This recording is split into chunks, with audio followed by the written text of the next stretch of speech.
All right, so in this video, we're going to discuss Lagrange multipliers. This is another very powerful tool in optimizing. And so specifically, we'll say that we're looking to optimize a function subject to a constraint. Now, you've heard me say this before in a variety of different contexts. And so again, this is a different method for solving things that we've already been able to solve in just a different manner now. And so the whole idea behind Lagrange multipliers is to take advantage of the gradient vectors. We know that gradient vectors always point in the direction of maximal increase. And so for us, the Lagrange equation is going to be the gradient of f equal lambda, the Greek letter lambda, which is just a scalar, gradient of g.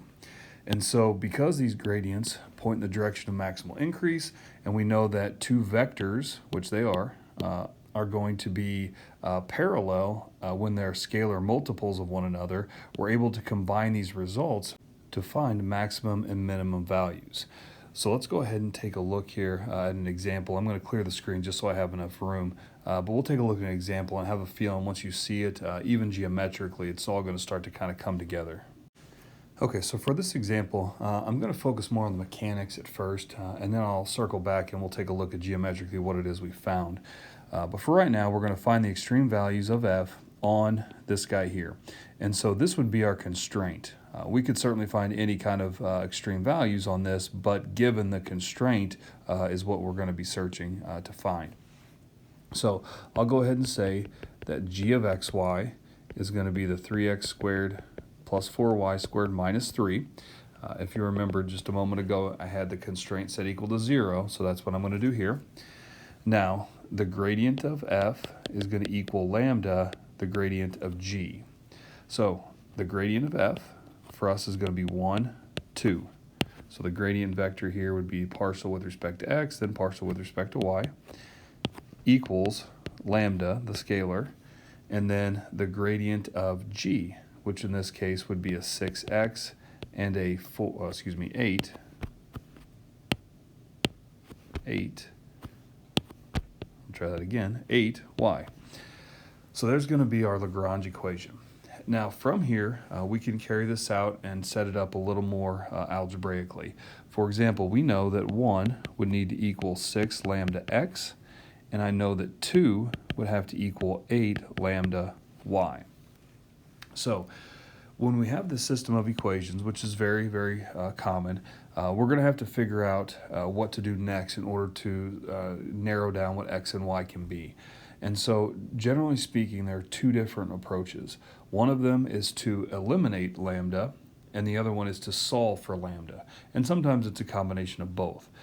Now the trick to this is to make sure we don't do anything illegal with possibly dividing by 0 or something like that.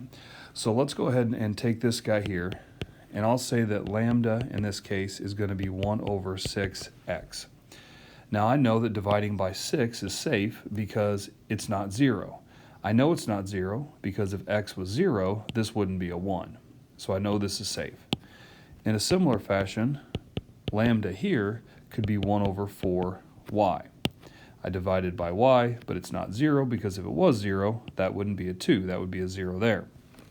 So having solved for lambda, now we can take both of these and set them equal.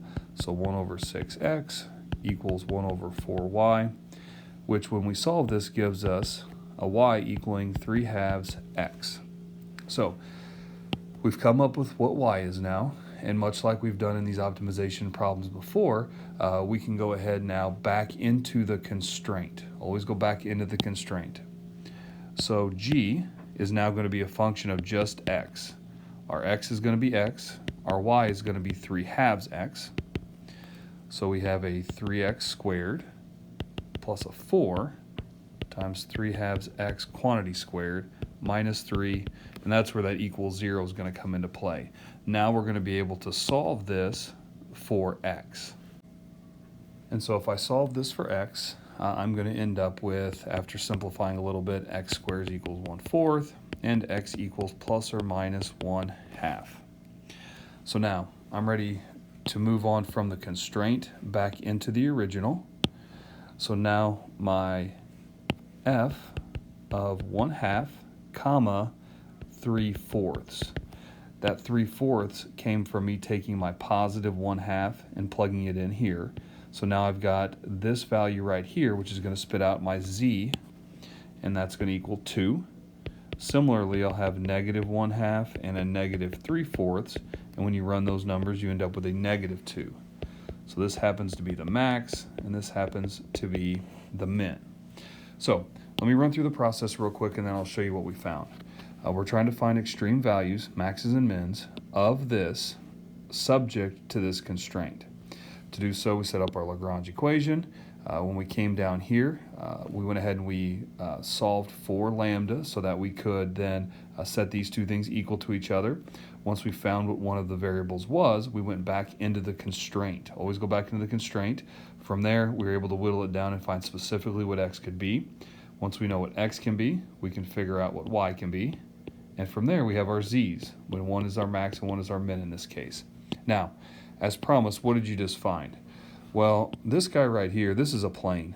So we're trying to find the maximum and minimum values on this plane subject to this. Well, this is a cylinder. So if I draw my cylinder as such, and then I draw my plane going through it, this imprint that it left, maybe I'll try this in a different color, this imprint that it left right here is going to give us the maximum value of 2 that I just found and the minimum value of negative 2 that I just found. And so when we say we're trying to find extreme values, in this case geometrically it was the highest and lowest point on this plane subject to it intersecting this cylinder. So once again, a similar technique to what we've seen in the past, but now we're just using this idea of Lagrange multiplier and the Lagrange equation in order to achieve it. All right, so for this example, we're going to find the maximum volume of the rectangular box inscribed inside the ellipsoid. Now, we've done stuff like this before, so it shouldn't really surprise you what it is we're trying to accomplish.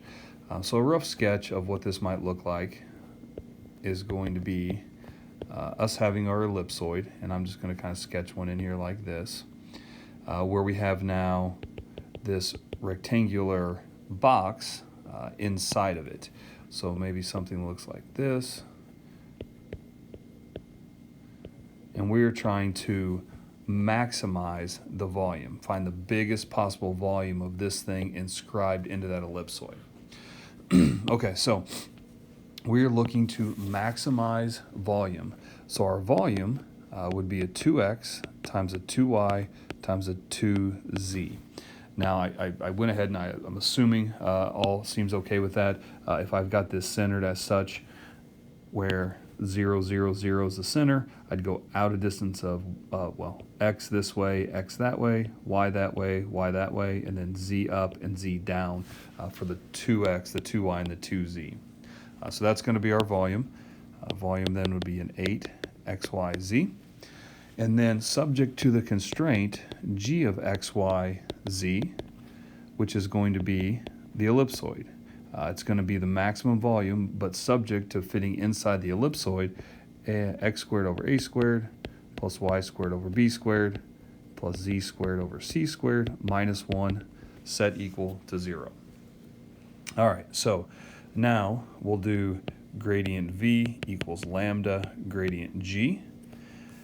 So the gradient of v would be 8yz, partial of v with respect to x, then 8xc, partial of v with respect to y, and then 8xy, partial with respect to z, equals the lambda. And then we have a 2x over a squared, a 2y over b squared, and a 2z over c squared. Once again, that's just going to be the gradient of this, so partial with respect to x, with respect to y, with respect to z. So I'll take this now and go into the system that we did in the last example, which gives us 8yz equals 2 lambda x over a squared. Then an 8xz equals 2 lambda y over b squared. And then an 8xy equals 2 lambda z over c squared. So now, when it comes to this system right here, the first thing that jumps out at me is that these are very, very similar. And since they're equations, if I do this legally, I feel like I can match those up. So what I'll do is I'll take each one of these separately and multiply both sides of the equation by something to match them up. I'll multiply this one by x, this one by y, and this one by z. And in doing so, now all three of these are going to be the same, and all of these are going to be the same as well.